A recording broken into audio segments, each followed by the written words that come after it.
За 9 месяцев объем поступления в консолидированный бюджет республики составил 395,5 миллиарда рублей. Hökümet yurtunda bugün 9 ayda Tatarstan'ın birleştirilgen büdjeti ütelişin koradılar. Mında Respublikanın finans, qoznaşılıq hem salım organları yetekçileri hesap tuta. Ministrlar, devlet uyuşmaları yetekçileri qatnaşa.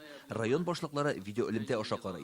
Bu yıl qoznağa 395 milyar sum oqşa kirgen. İqtisadi hallerge dünyadagi vaziyet tuturuqsızlık beyelerinin ortib turuğu yığıntı yasay.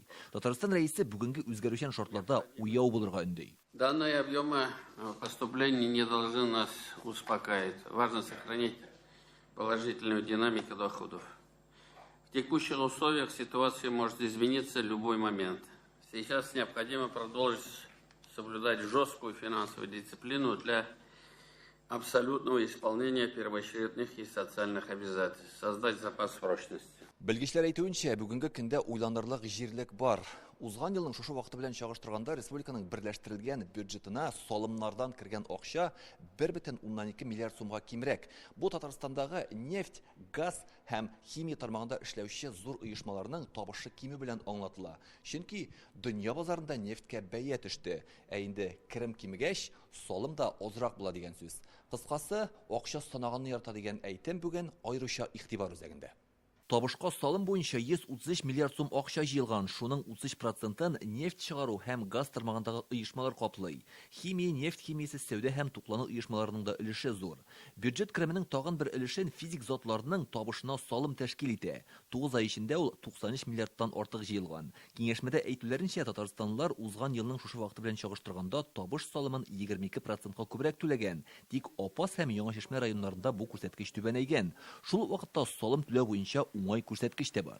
Радует очень в обрабатывающих отраслях в 2 раза. Шунысы куандыра, эшкәртүче тармакларда салым түләү күләме 2 тапкырга артты. Бу елның 3нче кварталында бәя күтәрелсә дә, дәүләт заказларын үтәүче, ил күләм проектларны тормышка ашыручы компанияларның киреме арта һәм аларның күрсәткечләре узган елныкына якыная. Республиканың финанс министры бюджет үтәлеше буенча хисап тота, киремнәргә карап чыгым билгеләнә.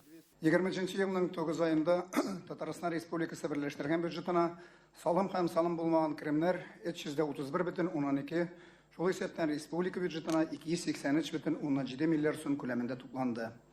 Җирле бюджетларның үз киремнәре 47,5 миллиард сум тәшкил итте. Алга таба 20 елның 9 айында бюджетның чыгым өлеше үтәлешенә тукталып узган.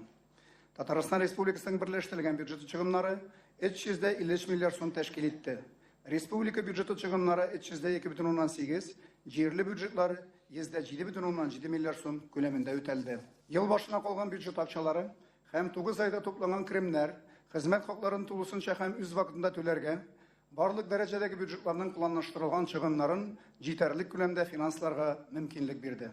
Татарстанда салым буенча 13 миллиард сумнан артык бурыч бар. Рөстәм Миннеханов бу юнәлештә эш алып барырга кирәк ди. Тагын бер баш бәләсе җир кишәрлекләре өчен салым 33 районда тиешенчә җыелмый. Аның күләме 9%-ка кимеп 530 миллион сумга калган.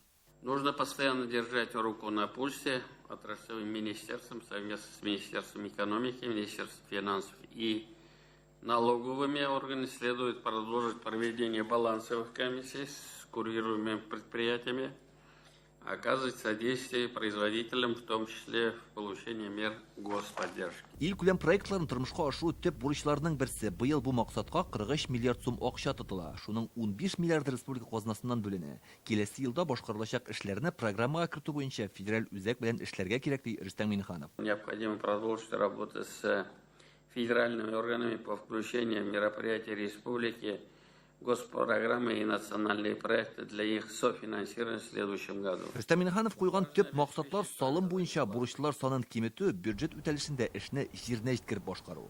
Илдар Сафиуллин, Рамзел Гарипов, Яңа Гасыр каналы.